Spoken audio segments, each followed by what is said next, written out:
ہم لوگ چاند رات کو عید کی تیاری میں ایسے مصروف ہوتے ہیں کہ اس رات کی قدر و منزلت ہی ہمارے ذہنوں سے نکل جاتی ہے۔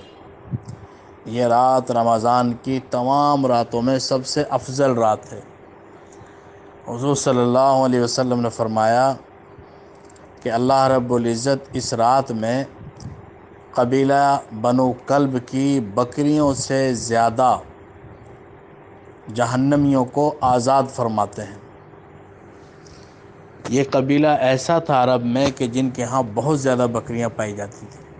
تو حضور نے فرمایا کہ اس رات میں اللہ تعالیٰ اتنے جہنمیوں کو جہنم سے رہائی عطا فرماتے ہیں۔ تو یہ رات ہلے گلے کی رات نہیں ہے اور عید کی تیاریوں میں ضائع کرنے کے قابل نہیں ہے، بلکہ یہ وہ رات ہے جس کی سب سے زیادہ قدر کرنی چاہیے۔